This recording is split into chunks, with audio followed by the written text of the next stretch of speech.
I think the secret is sort of going to surprise you a bit, but I think in the awkwardest times, in the weirdest times, and the most daunting times, I've always felt the pressure sort of just goes away. Yeah. Obviously, there's big pressure, and the crowd is there, and it's. But for me, I would sort of take the expectation away from myself, and that's the biggest killer: is expectation, not from the people, what you put on yourself.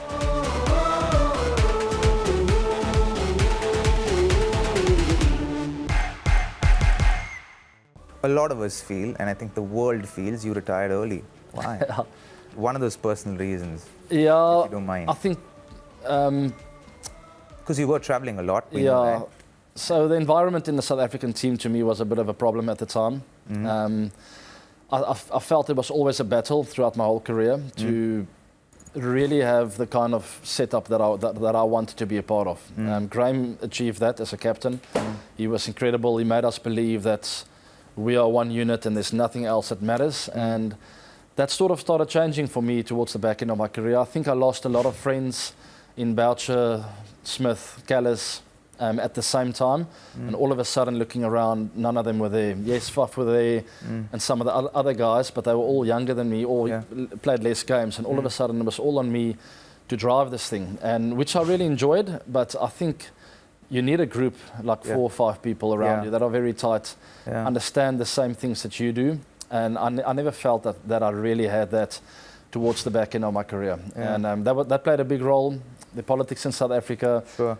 Family, I started a family, I had to travel a lot and decided, you know what, I want to see them more often, and that's a lot more important to me in life than not seeing them. So yeah, that's some of the most personal ones and important ones to me, and lots of other reasons as well. But So do you feel like, and when captaincy kind of came around to you, you were, as in, you felt like you'd seen and been through a lot as an international cricketer, but for you to kind of form that group of 5 or 6 people, you didn't have that space and that energy perhaps mentally to be able to do that?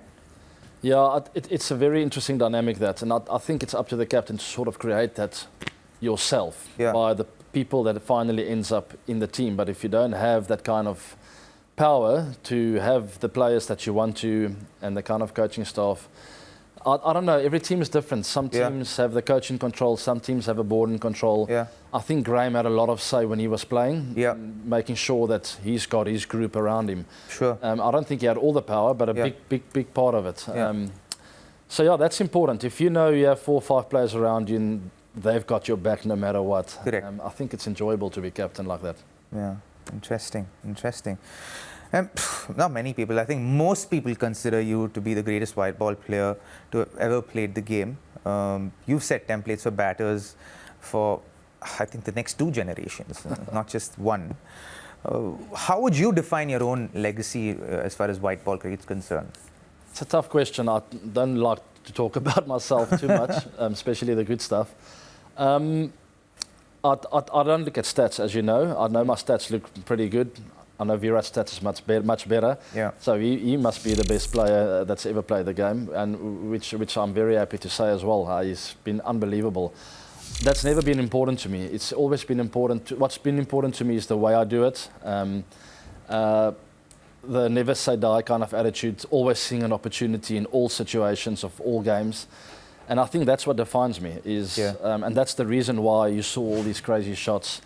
I just really wanted to win games at all costs. No matter what I do, I would take the ball on the body for the team, for the country. I've always had that attitude. So I think that's what defines me. People will always throw your stats in your face, whether it's good or bad, which I feel is unfortunate. There's some players, I mean, take the orange cap for example. If you're not in the top 3, you're not going to compete there. But once you get home, people throw it in your face and say, but you only scored 400 runs this season. But I only faced half the balls in the openers day. What are you talking about? Anyway, so those are the kind of stuff I really don't enjoy in cricket. I think the fans and people like myself have always, fans should, and people like myself have always looked at the way people play the game of cricket. MS Dhoni, batting at 8 for CSK this season, selfless. It's the biggest example of that. He comes in and he puts himself in areas where he feels he's going to have the biggest impact. And if he's not going to impact the team batting at 3 or 4, then he's got to move down.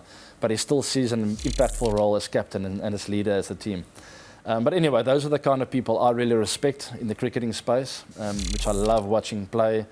People are prepared to put the body on line for the bigger cause and for the team. Yeah. Do you in that same context, do you think that statistics and the way we present it should be changed, because the game is evolving, but the way we record the game hasn't evolved in a sense? Do you think that there needs to be evolution in that as well? There needs to be a very smart mind who can find a way to sort of show the value of players in different ways. Yeah. It's tough. I don't know how they're going to do it, but to have someone, I'm trying to think of example, Surya Kumar Yadav, batting in the middle order for Mumbai Indians. Yeah. You can't compare him to Rohit Sharma batting up the order. It's not the same player. It's not the same game they're playing. Yeah. So a 60 off 30 from Surya can't be compared to 100 Rohit scored. Yeah. I'm just sorry, you can't. You can't. But still they do. So it'll take us a very sharp mind to figure out a way of really getting that spot on. I remember one game, we were playing at Chinnaswamy Stadium. RCB needed 25 of the last over, 24 of the last over, and you were on strike, and you won the game for RCB. I think I'd love for you to kind of articulate what it takes to be able to have the conviction to believe that you can actually do it in that last over. It's the weirdest thing, and I think the secret is sort of going to surprise you a bit, but you might actually relate to it. I think in the awkwardest times, and the weirdest times, and the most daunting times, I've always felt the pressure sort of just goes away. Yeah. When RCB were 20 for 5, and people would see me as the hero there at the end, I always walked out feeling like, you know what, there's actually no pressure on me here. Yeah. Zero. I'm 20 for 5, no one is expecting me to do this. And that always made me feel like, you know what, there's massive opportunity here. And I've always just, when there's opportunity from a very young age, I would always go after it. And I think Faf also mentioned it a few times before that even at school, I would be nowhere in the season, but when there's a little door that opens up, I would run through. Yeah. And that's exactly that. Those situations I absolutely loved because I felt the pressure was even less.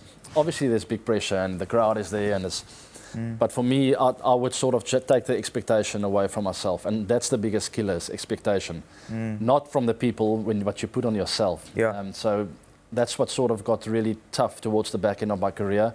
Having done some really cool things throughout my career, I think people started expecting me to do that every time. And I started lying awake at night in bed going like, putting pressure on myself, you know. I'm expecting myself to do it. Tomorrow, I've got to do it again. I would sort of struggle to breathe, going like, I don't know if I can do it again. So that's what really got to me towards the end of my career. But crossing that boundary line, being in this crazy situations for the team, I absolutely love that because I felt like opportunity is so big, and because of that, the pressure becomes less. Yeah, and you know, you said that, you know, you'd lie in bed thinking about the game and thinking about, man, these expectations are weighing on you. And I'm certain a lot of young cricketers who look up to you and who want to know how someone like you dealt with that when you were actually going through it. I think that's something that it's a big part of the reason why I finally just called it a day. You know, it's really tough. I mean, struggled to sleep at night. You know, I started doing some sleeping tablets at night. What? Trying to knock myself out. Not much. I mean, like half a sleeping tablet just to get me across, just sort of get the edge away. Understanding that tomorrow is a big day. So before big games, I would take off a sleeping tablet. And I mean, just doing that for a few years sort of just got to me. And not only that, a few other things. I'd have my family in the room, but it would be tough because cricket would be on the brain non-stop and it would be team meetings. And as much as I enjoyed that at a certain stage of my career, it started feeling like work. Yeah. And that's where as I've always been honest with myself, I said, it's time to move on. It's not enjoyable anymore. I'd rather want to be at home with my family and not be a different person with my family in the room and not really being genuine with my kids, you know. Yeah. I felt like it's just I'm becoming a bit of a fake person in a way. Because I can't think of a time when you were out of form, so to speak. I felt like you were always in form. You were always a game changer. Did you ever think form affected you? Oh, as a person? As a person? No, not really. But in that moment, especially having the family around in the room, getting back 1 o'clock in the morning after losing, big disappointment. I didn't come up to expectations for myself or for the crowd or anyone else. It's just difficult to deal with that. And I mean, I've always had the ability the next day to go and reset again and you go again. But after 16 to 20 years of doing that, you just get tired of it. That's what I felt. I've always had the ability to start again with my innings. Even if I scored 100 the previous game, I would reset and go again, be truthful to myself and what I'm trying to achieve. But no, I met this guy, Ed Griffiths, that taught me valuable lessons of life. And one of the things he taught me is reps, R-E-P-S. Recognize the fine line between success and failure and not ride the wave, but keep that consistent sort of personality. But it's easier said than done. Yeah. The EPS I'm not going to talk about, but that was the very first line he taught me is try and be this person no matter how good or bad you do in your career. Yeah. But yes, so I've always known that in the back of my mind, but after a while it starts adding up and you get tired, you know. Yeah, the OCD will bug the crap out of me. What is EPS? EPS, so enhance key relationships, prepare for life after cricket, and the last one is religion, stay with God 24 hours of the day. Yeah. Okay. Awesome, thanks. Because the OCD in me would have been like, I want to know what EPS is. I hear you. Yeah. But listen, I want to talk about the 149 against West Indies. Like in that innings, we were like, what is this man on, right, from the outside? Because you come, first ball, you smack for 4. Ugly shot. Yeah, but first one, the only one. And then you go like, okay, first ball, and then after that, it was like bang, bang, bang, bang, bang, and like you were here, and you were there, and you were here, and you were there. And today, when you look back at that 149, as in, how do you view it? Yeah, such a memorable day, you know. My parents were there, it's the first thing that comes to mind. My dad is a doctor, and he never really had opportunity to come and watch me play. He watched maybe 5 to 10 games throughout my career. And I remember that day, the day before they called me and said, listen, it's day off for me, and do you have tickets? And I said, absolutely, I can't wait. Come through. So it's a special day. It was the Pink Day where we raised funds for breast cancer. Yep. Just a great vibe. It was a packed bullring stand, a packed bullring ground at the Wanderers in Joburg. Oh, such a great stadium. So loud, and won the toss, batted first. It was just all lined up, and I didn't even think of my own batting. I mean, the boys were going so well. Yeah. And I remember wanting David Miller to go out to bat because Suleiman Ben had a few more overs left, and I told Russell Domingo, our coach, listen, he's going to take Ben down here, so let's just send him out. And he just said, there's absolutely no way you're going in next. Yeah. So I said, okay. And all of a sudden, a bit nervous again. I remember the wicket went down, walking down the stairs. I had a bit of a stumble, almost fell down. I've always been like that, very jittery walking out. But the minute I sort of got out to the ground, I heard my song play and just, okay, I'm at home. I can relax again. Yeah. And that's where I always felt at home. It's the minute I'm out there, out in the middle with my bat in hand. Yeah. My partner was Hashim Amla. I couldn't have asked for a better partner. And I think he was already on 100 then. Yeah. He was batting beautifully as always. And the first one came around, went for 4. And as I told you before, I just saw opportunity. Big day, 11 overs to go. That sort of broke the shackles down, and I just decided, okay, if I get out, it doesn't matter. Yeah. The rest of the boys are coming. There's Miller, there's Farambia, Dave JP Dumini. We had a big batting lineup to come, and I just decided to have a go with every ball and still be smart about it. And as I said before, for 39 overs, I watched the game. I knew exactly what I wanted to do. Yeah. I knew where the areas of weakness were within the West Indies bowling attack, the short boundary, the longer boundary. So I was programmed and ready to roll. Nice. And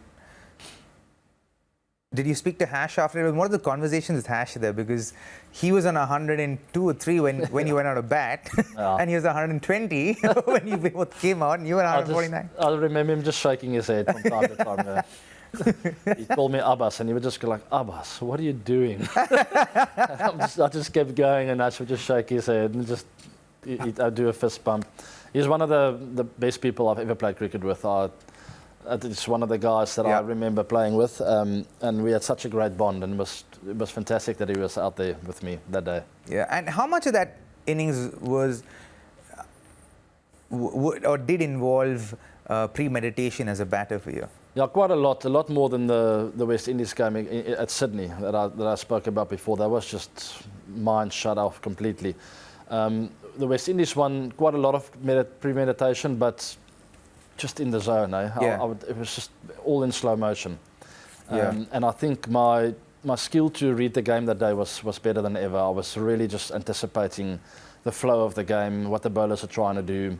I could see the captain talking to the bowlers and areas where they were panicking and where not. So that I think my senses were really up on a different level that day, where Sydney was a completely opposite knock. Yeah. A lot more flawless. I didn't miss time. Within and not without. Exactly. You just went within. Exactly. And that's why I always say the one at Sydney was a better knock for me. I didn't make one mistake that whole day.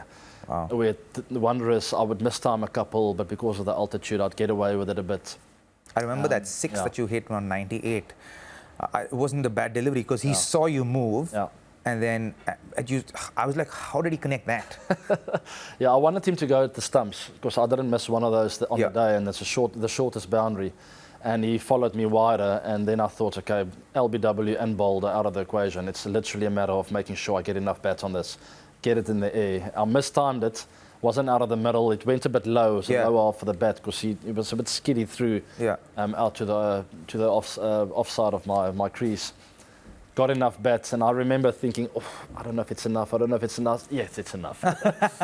Yeah, awesome. I didn't think about the 100 up until I think I was a 94 or 92, somewhere there. Yeah. First time I looked up and like, wow, I'm 90 in the 90s. And I would always get nervous in the 90s from a young age. I think I got like 9 test 90s or something silly like that. And I just decided, you know what, I'm not going to hang around here and try and knock my way to 100. Just keep going. Yeah. So now that you've spoken also about the 160 that you got in Sydney, between the two, as in what would you consider your favorite one-day innings? Yeah, I think the one in Sydney. Yeah. I've got better knocks under more pressure. With Sydney, we batted first. You know, I told you before, I wasn't feeling well. Yeah. So there was no pressure where I felt like lackadaisical and chilled, but sharp.